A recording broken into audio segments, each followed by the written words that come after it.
Hello again. It's your host, Marissa True, and my co host, Stu Elms, back for another episode of TezTalks Radio. Hey, Stu, how are you doing today? I'm well. Hi, Marissa. Great to see you as always. Should be a good one today.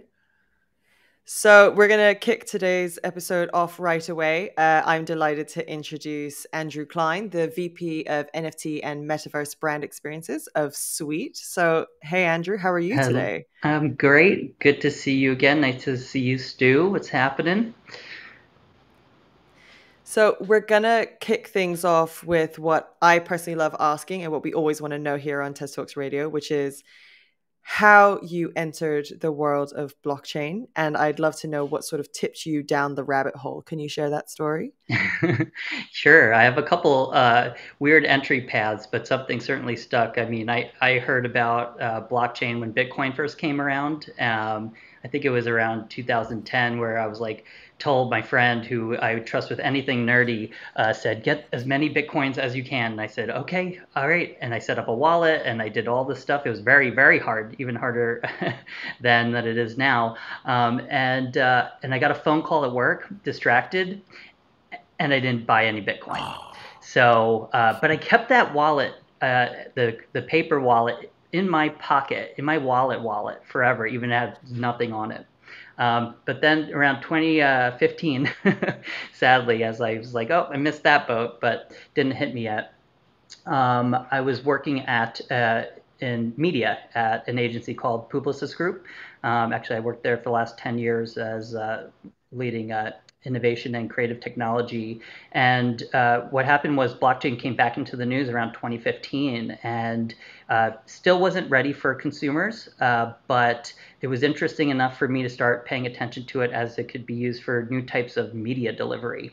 And but the consumers were not there yet. There was no way to create that really scalable endpoint with anybody because there was no desktop connected browsers with crypto wallets built into it and those types of extensions and apps. And then it was oh my god, it was it felt like it was like a year ago, felt like 10 years ago, but it was like January of 2021 where I first got re-engaged into Web3. And that was really with the NBA Top Shot and NFTs coming around, and of course the Beeple news. And when it was when Beeple kind of hit it big, that for me was something that really struck a chord because I actually was following Beeple all that time back when I was first learning about the blockchain, since he was on Tumblr doing like his first posts, and I followed him as a fan forever and organically, and not just when he sold his piece as his NFT for $68 million. But that instantly clicked for me and said, "Oh my God, like that makes sense." The person who I wanted to collect art NFT, like who I wanted to collect their art, who I never really could outside of screenshots and downloading, right-click saving, which is what I did for a lot of his stuff, and especially his VJ content. It made sense that that's how I could actually have true ownership of his art. And I started at that point, kind of buddying up with some friends, investing my own time and money outside of work to explore Web3 and become an expert in that space.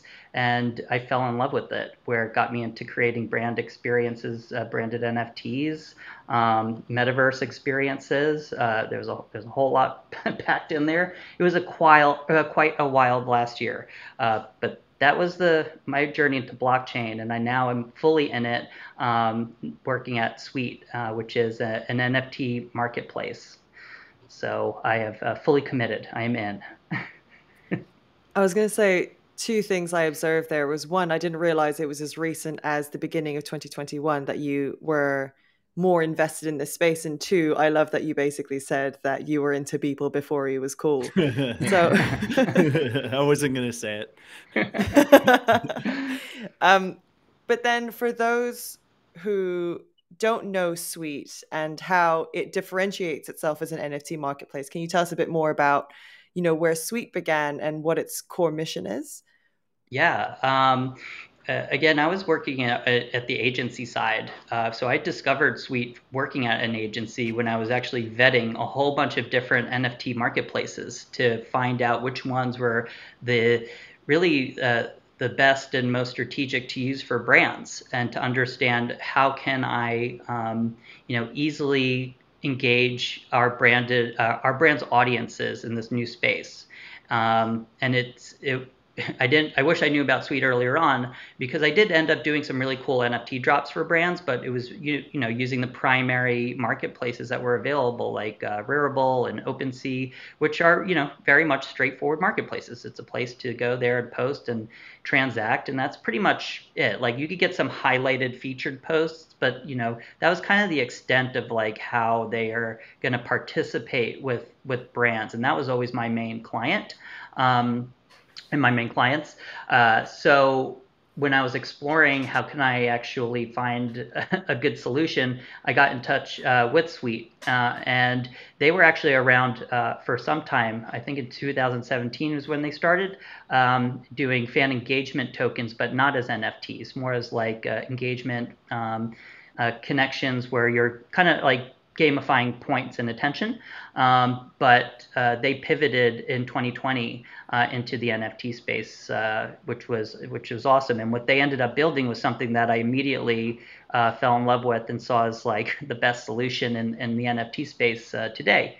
And that is the ability to allow consumers an easy path to purchase or to trade or engage with NFTs.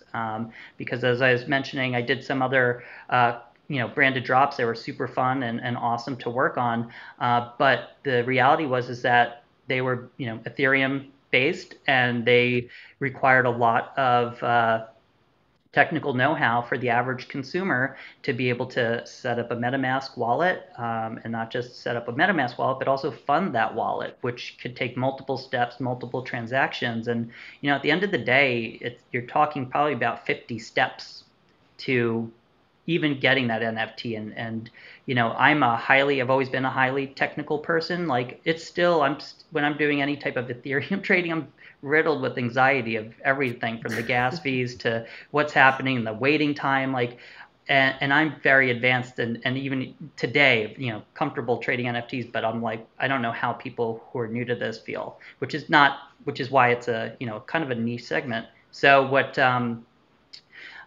Suite does is allow consumers to come in with a Web 2 login, something that we're all familiar with. Basically, if any app today, any Web 2 app that you've logged in with an email or a phone number, Google, Apple Pay, or even Twitter, you are just that click away from collecting an NFT. So that's one thing that we do, is we make it very easy for consumers to access this. But I think what I fell in love with Suite is how they create NFTs with brands.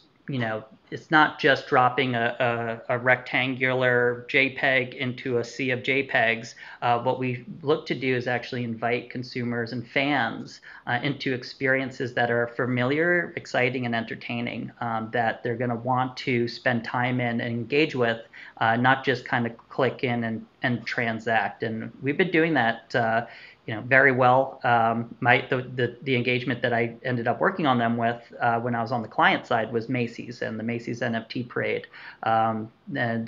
They really knocked it out of the park, so much so here I am.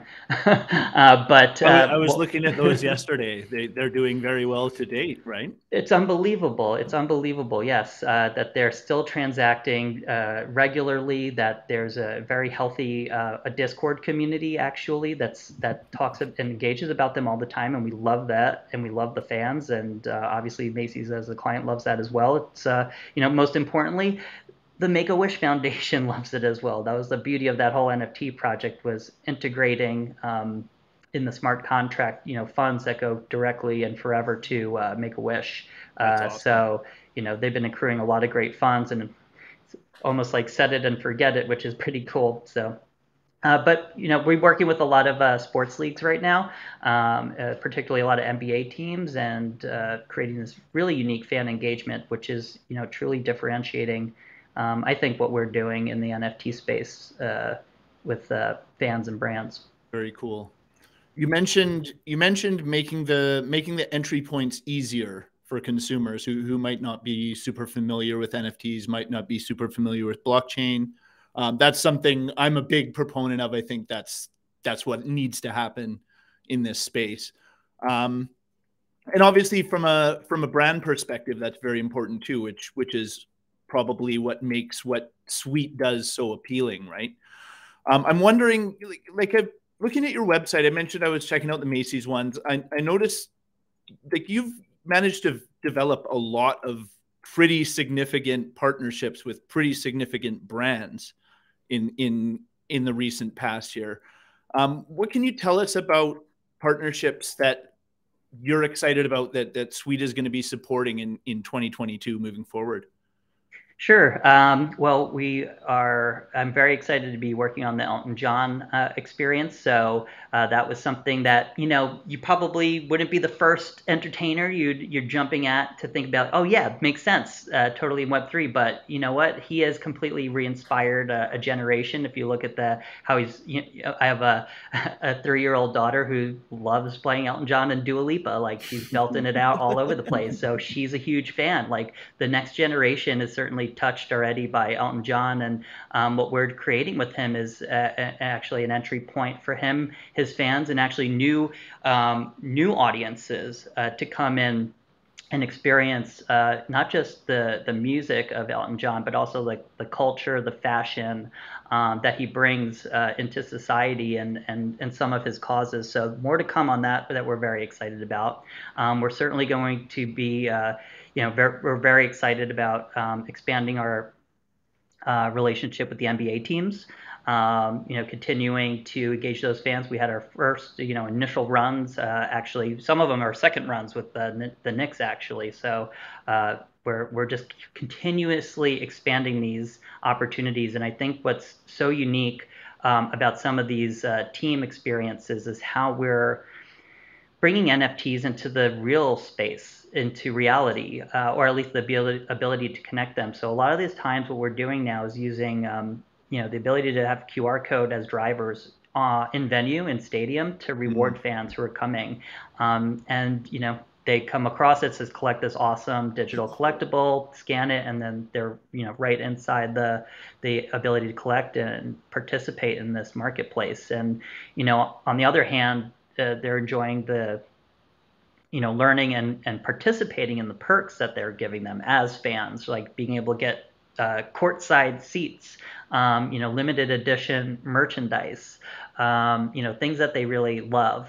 And so it's so exciting to see that. And we're just continuously evolving like all these little touch points. So NBA, very excited about that. Our partners at McLaren Racing and Red Bull Racing, obviously super pumped about that. They've been placing very well in the F1 recently. So that's super exciting. Great timing. Great timing. And we're pumped, and the communities are very excited and wanting to know what's next. But, we certainly have a lot planned, and we've just been really, I've been amazed to see how quickly we're growing and really, blossoming into the super powerful studio presence that's like helping brands strategize, what we could do with NFTs and how do we get really creative about implementing these, because we don't want to do like cookie cutter experiences. Again, we're not just dropping these rectangles. We want every single NFT program that we create not to just to be a drop, but to be the ability to create these really long form connected experiences and helping brands like build this true community through the holding these NFTs and really giving them something special that's just not available through other membership or loyalty programs that they might have. Well, it's a highly creative endeavor, right? To take a brand like Elton John or a brand like Red Bull Racing and think about how to take that brand and break it into pieces that can be people can share in, right? I'm wondering when you're going through that process, is it more fun on the front end where you're thinking about how to NFTize that brand, or is it more fun on the back end when you're actually seeing consumers interact with these NFTs?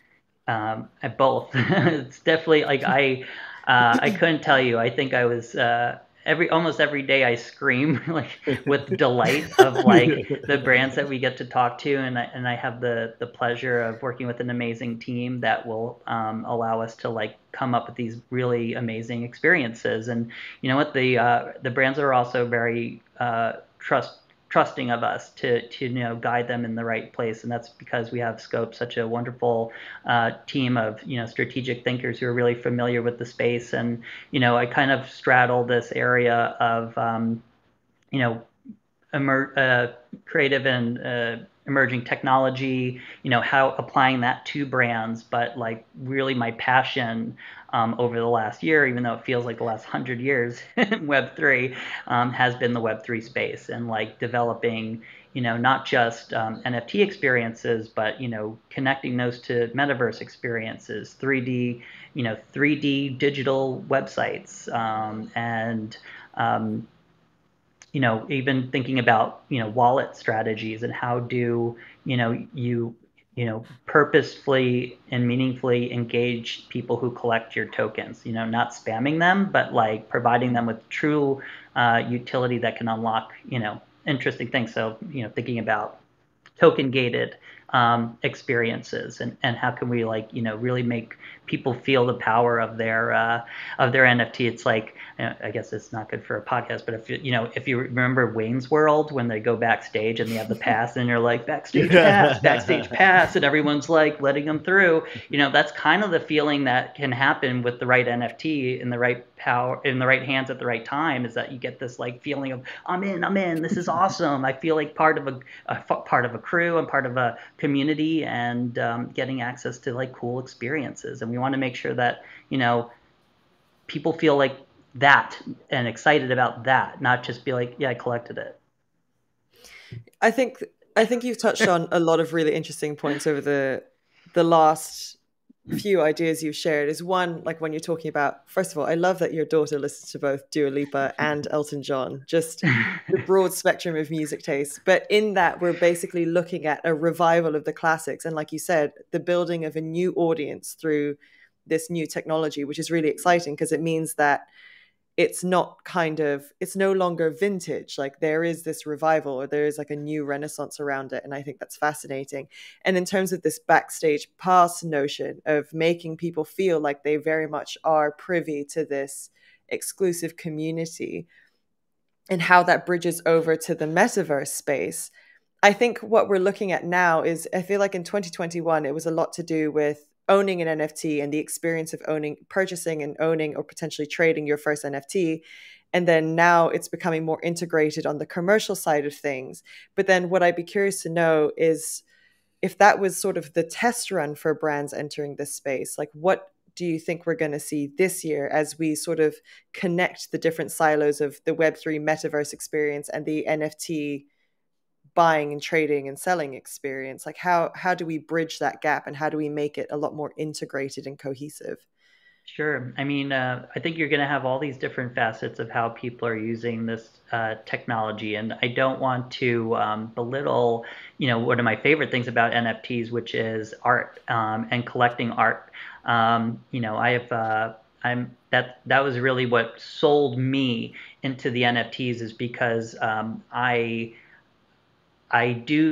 love collecting things, as most humans do. Like I want to collect art, but a lot of my favorite artists growing up, or at least like in modern times, are street artists, right? Muralists who create these beautiful skyscraper-sized murals, like Tristan Eaton and Shepard Fairey of Obey.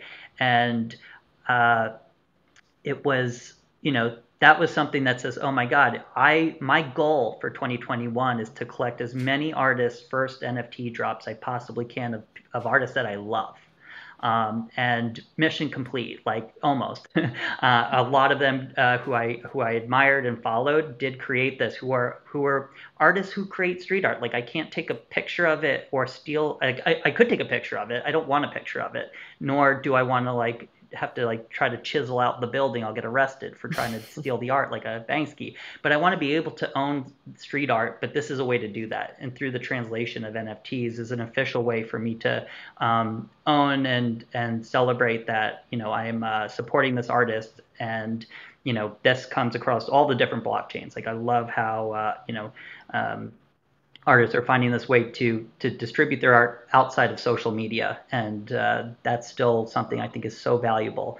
But there's obviously this utility that's come around, and that's also this new experience. Whether it's like the commercial rights to well, you have NFTs, like if you look at what's happening with Yuga Labs and Bored Apes and CryptoPunk, and being able to utilize NFTs as a persona and monetize that for yourself as you see fit.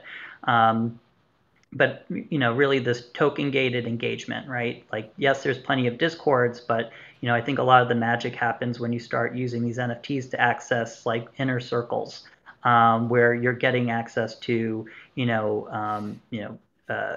special information, meet and greets with like either celebrities or personas that somewhat could be out of touch, but by having these NFTs, you can unlock these really cool experiences. And I've also been doing that. Also, my kids have so many NFTs. I got a son too who's 5 months old. He's got his own Clone X. He's ready to rock and roll. But I got Boss Beauties and Flower Girls and certain NFTs because they support women and young women who will be able to get mentorships and scholarships and access. And that's great. That's for Chloe. I'm going to hang on to that for her and let her use that as she's growing up, or it's her graduation present from at high school. Hopefully it'll pay for college. Who knows? Okay.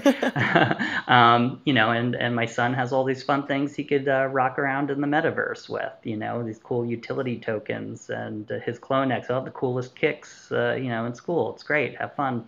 But this is all happening because brands are applying this utility, and some of them are not brands, right? Like there's plenty of cool NFT experiences and projects that are from new artists, new creators, and budding new communities, and that's awesome.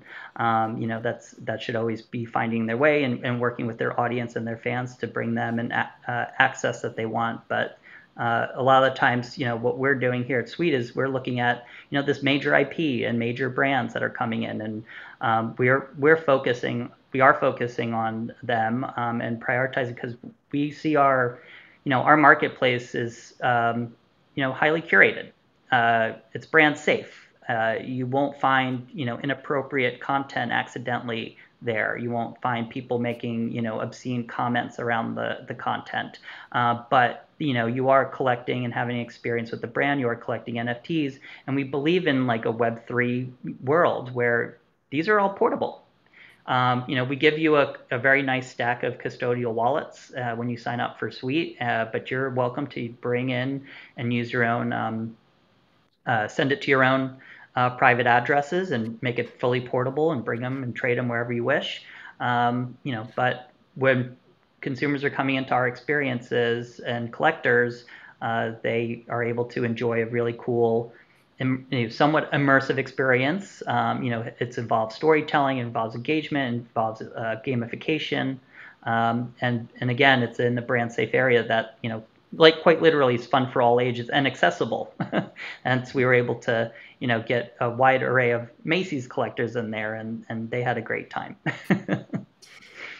Do you think that a lot of the appeal is still more fixed and focused on those that are already fairly well versed or in the know around blockchain technology and crypto, that are trying to participate and support brands that they use outside of this, decentralized world? Or is it actually going to be, or currently already, a primary gateway for those that are using this as their first entry point? Because like you said, Suite's trying to make it as seamless as possible or as frictionless as possible for the everyday user to participate in, this NFT enthusiasm, as it were. Mm-hmm.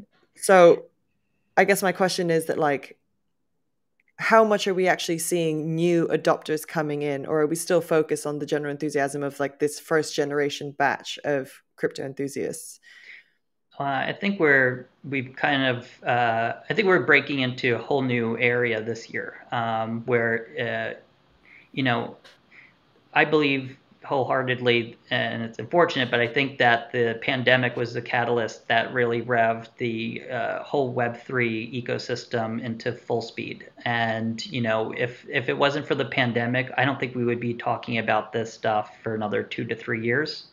I mean, it was eventually going to come because Web 2 and Web 3 is the evolution, right? So we're not just going to hang around in Web 2 forever and look at our feet. We're going to evolve and move forward. And it's going to there will be Web 4. Sorry to tell you. It's I think right now there's been so much excitement, but now this embrace from all different facets, all different types of communities, personalities, and I think as more of these, as NFTs projects start emerging across different verticals, different industries, it will find their unique audiences and their niches, right? Because that's the fun of it. Is that it's all about finding community and providing people access to that community.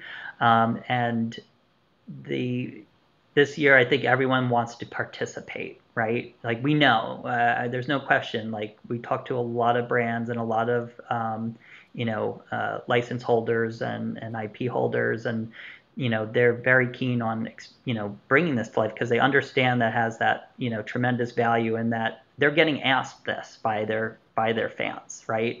There's always going to be some resistance to new things. There always is, but soon this is probably just going to be the norm. We're highly romanticizing a lot of it as normal. Think about the evolution of just cellular technology from 3G to 4G to 5G. Like we were all going nuts over 5G, like game changing, gonna completely flip the world upside down with the capacity that you can push through 5G networks. And now it's just an icon on your phone. It's just the way everything works. We're not kind of freaking out about it. It's just great. We take it for granted, to be honest. But I believe NFTs will be those membership access tokens, those keys, digital keys that we're going to want to use and have, so that way you could participate with your favorite things that you love. And when people ask me, what NFT should I buy? I want to get into it. What should I buy? And I'm like, well, what do you love? And that's kind of the hardest question. The brain splits open. I'm like, come on, like, what's your favorite thing? Let's try to find it. Maybe it's photography. Maybe it is art, but maybe it's sports, and maybe it's games. Like, there's something that all these niches that people will find, and that's what the metaverse is going to be all about. It's not about a singular thing. It's about you're going to have a metaverse experience for everything. Right? A little world, a little bubble, that anything that you want to participate in, there's a community waiting there for you.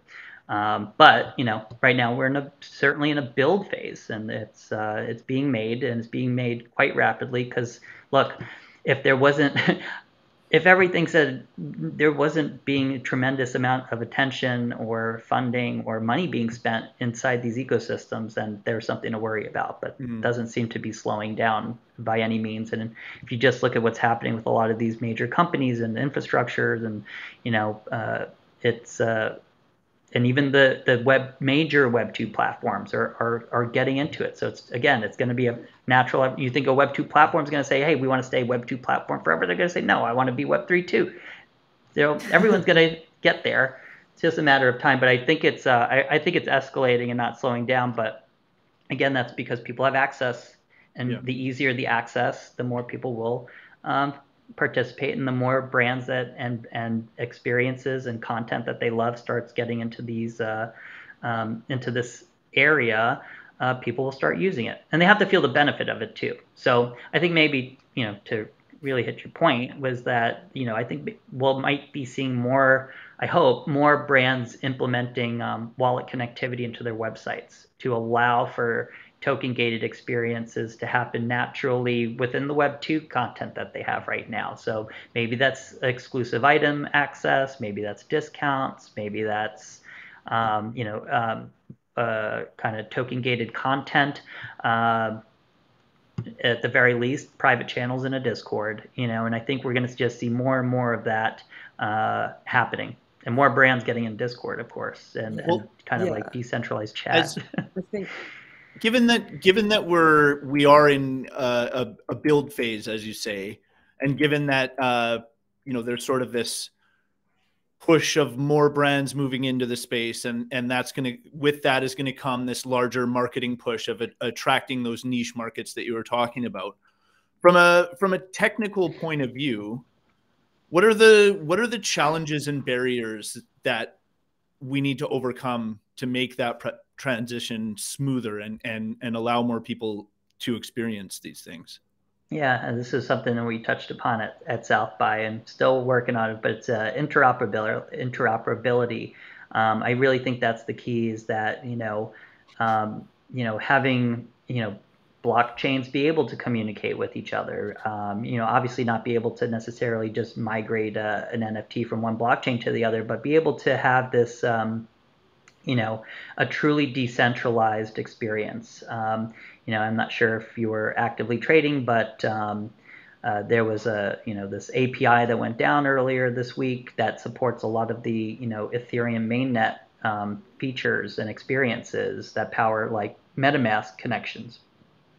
Brought the ETH network and market to a halt. And that's because clearly something's not fully decentralized, right? So there's still a little bit of Web 2 builds that need to be ironed out, because if it was truly decentralized, you probably wouldn't have like a bump and a hiccup like that. But being able to cross communicate, being able to have your ID in your wallets and truly be able to integrate and connect to all these different experiences is going to make it worthwhile. And as we talk more about metaverse experiences and even avatars, right? Like, if you're going to invest in an avatar that you can use, as a character, like my CloneX, surprise, I have like cool NFT stuff I could do. Sorry for people listening in. But I want to be able to, I've invested in the CloneX, where can I use that? Can I use that in Sandbox? Check. Can I use that in Decentraland? Not yet. Can I use that in Fortnite and Roblox? No, definitely not now. So, at some point when everything is truly decentralized and portable, like where you could really bring and use it everywhere, that's going to be, amazing. I think that's the biggest piece, though. It's like the bridging, the connecting, and the interoperability is the key to making this feel fluid and natural. No more friction, you're just going to run into, resistance from consumers. 100%. Yeah, because if I think about it, you've got friction across multiple dimensions. So there's, like you said, the Web 2 world trying to evolve themselves into Web 3. You've got the consumers who are most comfortable with Web 2. So then Web 2 has to mask Web 3 technology as Web 2 to handhold them into that experience. And then you've got the interoperability on the decentralized side, and making sure that whatever is put out by these brands or these companies or artists, gamers, whoever's developing their own collections, their own NFTs, making sure that there is that utility that we spoke of earlier, making sure that people can use them in the way that I hope people log on to YouTube just to watch you use that use that digital avatar. So then, if we're focusing back on the conversations that brands are having, do you think that they fundamentally understand that these are the hurdles that have yet to be faced with a nascent technology such as this? Or what are some of their key misunderstandings? They understand. They certainly understand. I think the funny thing is when I talk to them about this, they're like, we are still trying to figure out Web 2. So, there's many problems today that need to be fixed before, their priorities are there. I think a lot of brands see this as, why would you not put some attention and focus on this, which is the inevitable future, and start building out your foundational elements, your strategies, start getting ready, right? And I think a lot of brands we're talking to fully understand that, and that's why they're contacting us, because they are ready, and they're ready to begin, and they're ready to start, pushing the envelope and innovating, and planting their flag in the Web3 space, and we're certainly excited to help bring them there. But then you have these massive teams. These are huge organizations where they're still needing to focus on, regular day-to-day, Web 2 problems, and functions. And so, I think what's wonderful is that I don't know what it is, but I feel like my LinkedIn is either everyone works in Web 3 now, or the bubble is very quick to adapt that algorithm. It's like, wow, everyone in LinkedIn is now just talking about Web 3 and NFTs and Metaverse. But from people I've been following for years who were not there. So it's like new job opportunities are happening, it seems. And obviously a lot of brands are starting to hire for these positions specifically. So, everyone's kind of gearing up for what seems to be this like Web3 revolution, which is, I'm ready. So then, what would you say, given this algorithm, right, and how we are very much funneled into content that probably supports our current worldview anyway, what do you say to the age-old skeptic that's sure to arise? Is it just a matter of showcasing all the brands that you're working with and saying they can't all be wrong? Or how are you repackaging the potential of this in a way that would convince even the most cynical? Yeah, it's my grandfather. So, and I've been having to convince him, and he finally got it. Actually, he came up with an amazing NFT project as we were debating the power of it. So that helped him figure it out as well. And he's not a technical person, but I think what was actually really interesting for him was how basically I showed how he's a sculptor. He actually sculpts like marble rock statues, abstract statues. Are really cool. Of course, they're, like a ton, so heavy, and sit and gather dust in these weird places. And he doesn't sell it. He's an old man. He doesn't, it's just his hobby, and he has these cool rock sculptures. So I secretly scanned them in 3D using an iPad, and then started showing him how. And I brought it into a space, and I actually made clones of them. And my daughter was running around in a video I sent, and his sculptures were all over our home, inside, in a very weird way. Like, this is not natural, but she's running around and around, and the camera's like, he's like, "What is this? How did you do that? How did you do that?" And I'm like, imagine that people can now buy your art and enjoy it, and place it in their metaverse, and place it in their art exhibits, and place it in their on cyber galleries, and place it in all these cool virtual things. He totally understood. I had to just make it tangible for him so he could understand, like, what is the power of this. So I took his art, basically, I'm one step away from uploading and minting it as an NFT. I wanted to make it a little bit prettier, but having a GLB file, can mint that right on the blockchain, and now have a beautiful 3D object where his art can actually sell, probably more for the first time, more than ever before, but people can enjoy it in different ways, where they could load it up as an AR object and go around and look around. And he was like, okay, I get it now.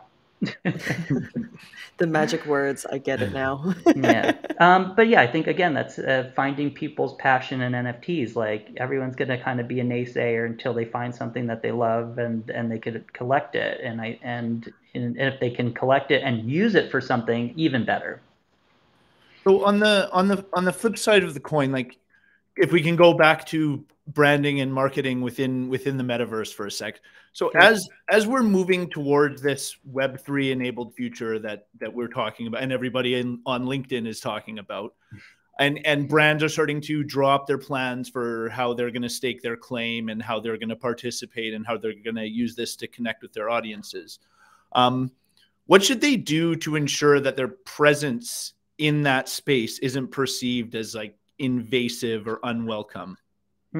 That's a great point, and that's something I try, no matter what I create with brands, is to be as like authentic and meaningful to the audience and respectful to them, instead of just popping in like ads in the metaverse and pop-ups in the metaverse. Like, that's not what's going to win people over.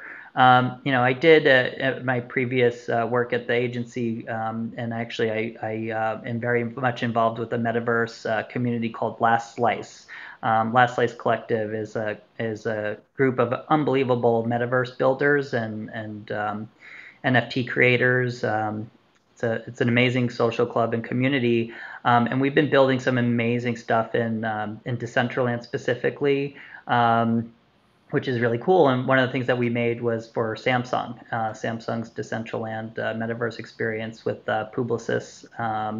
And that was a real home run, because what we did was made sure that we were thinking about community first, and what does that Decentraland community want, and how do they want to be engaged. So we gave them, what they love, which was like an amazing, fun, interactive experience.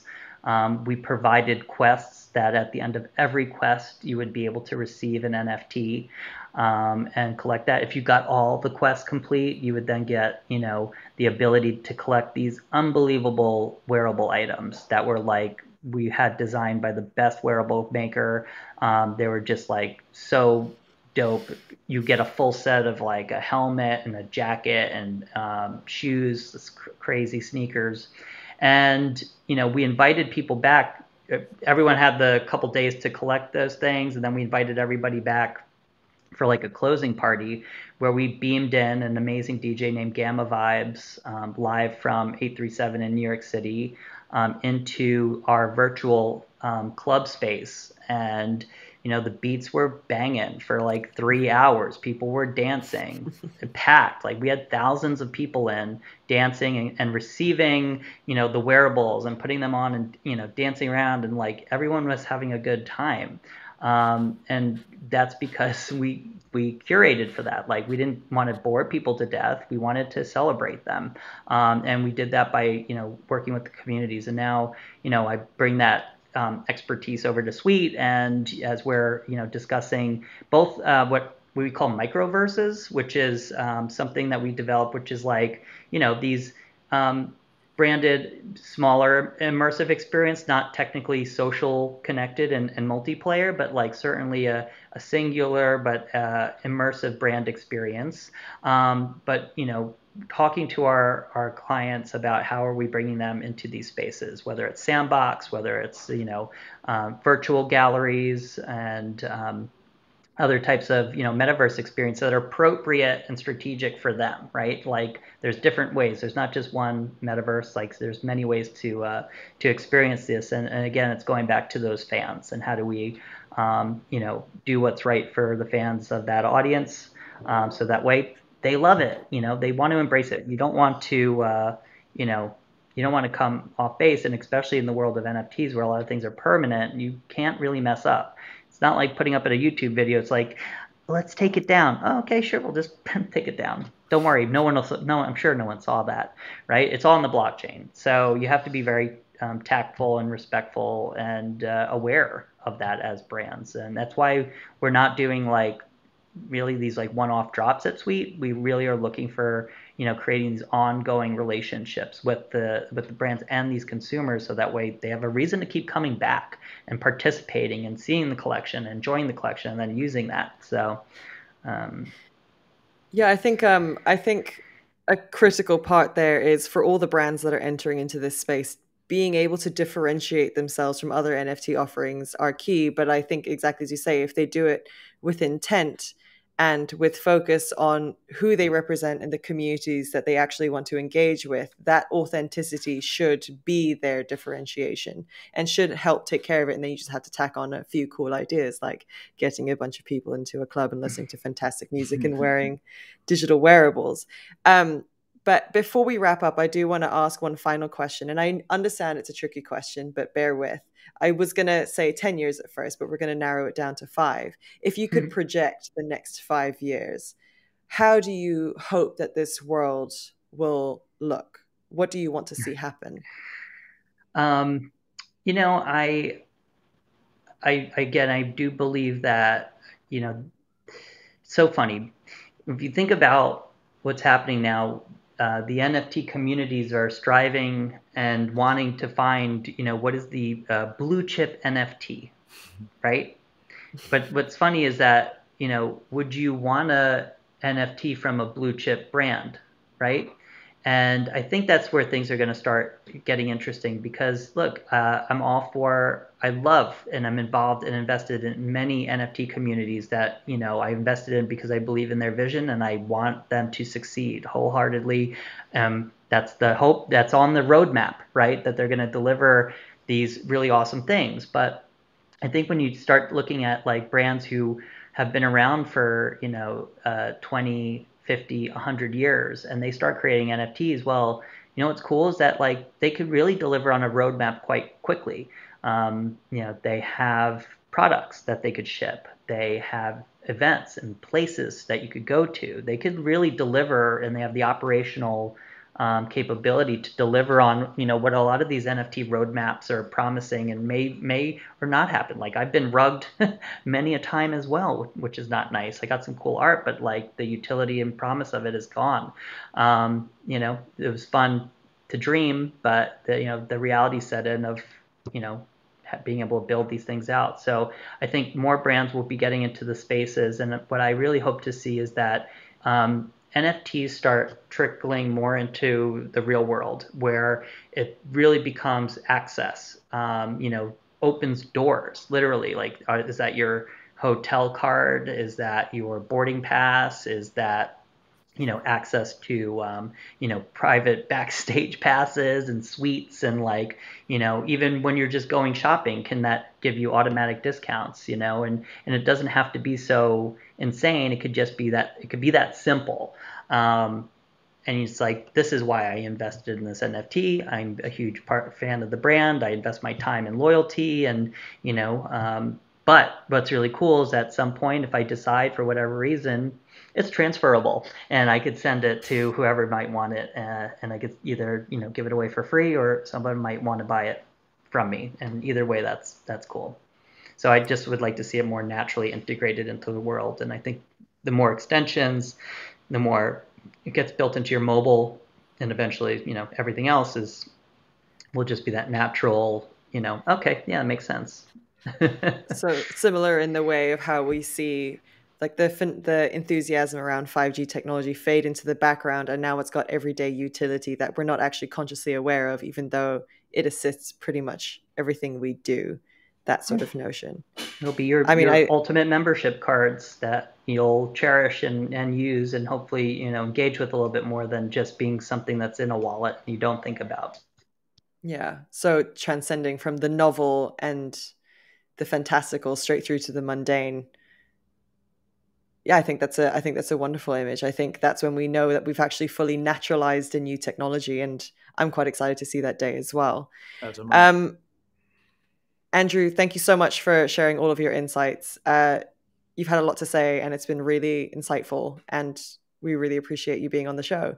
I particularly enjoyed the Wayne's World analogy, so thank you for that. Awesome. Yeah, I mean, I should hit up Michael Myers and see if he's down for some NFTs. I would get some Wayne's World. It sounds like the perfect metaverse too. Like it's Wayne's World, so it's metaverse we'll be ready. First in line. I made all my stuff. Excellent. On that wait list. Shaw.